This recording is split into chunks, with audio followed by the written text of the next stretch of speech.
தெரியுமா உங்களுக்கு, பார்த்தசாரதியின் முகத்தில் வடுக்கள் இருப்பது ஏன்?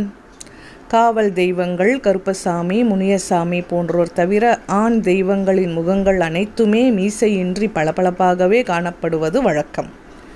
அவ்வாறு இருக்கும்போது சென்னை திருவல்லிக்கேணியில் வீற்றிருக்கும் பார்த்தசாரதி பெருமாளின் முகத்தில் மட்டும் வடுக்களாக இருப்பது எதற்காக என்று தெரிந்து கொள்வோம். விஷ்ணு பகவானின் 108 திவ்ய தேசங்களில் சென்னையில் இருக்கின்ற திருவல்லிக்கேணி பார்த்தசாரதி பெருமாள் கோயிலும் ஒன்றாக உள்ளது. இக்கோயிலின் மூலவர் வெங்கடகிருஷ்ணராக இருந்தாலும் உற்சவர் பார்த்தசாரதி பெயரிலேயே இக்கோயில் அழைக்கப்படுவது குறிப்பிடத்தக்கது.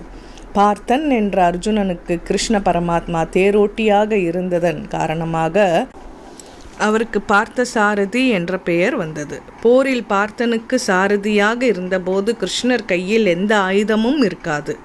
அதே போல இங்கும் ஒரு கையில் சங்கு மட்டுமே ஏந்தி இறைவன் அருள் புரிகின்றார்.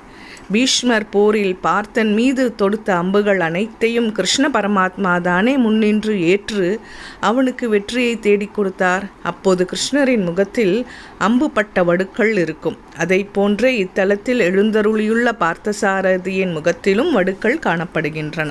இந்த வடுக்கள் நீங்க வேண்டும் என்பதற்காகவே நிவேதனத்தில் நெய் அதிகம் சேர்க்கப்படுகிறது. மேலும் வேறு எங்கும் இல்லாதவாறு இங்கு பெரிய மீசையுடனும் இறைவன் காட்சியளிக்கின்றார்.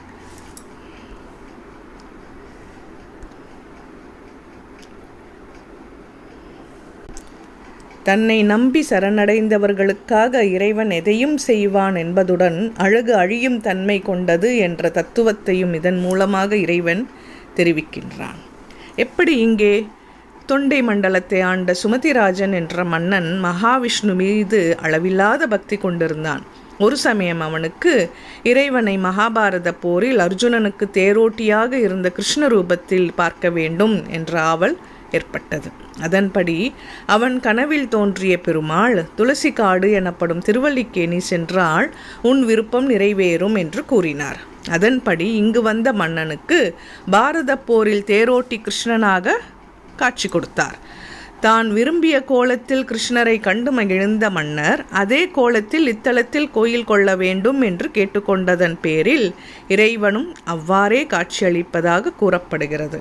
பாரத போரில் பீஷ்மரிடமிருந்து அர்ஜுனனை கிருஷ்ண பகவான் எப்படி காப்பாற்றினார் என்பதை உங்கள் குழந்தைகள் அறிந்திட செய்யுங்கள்.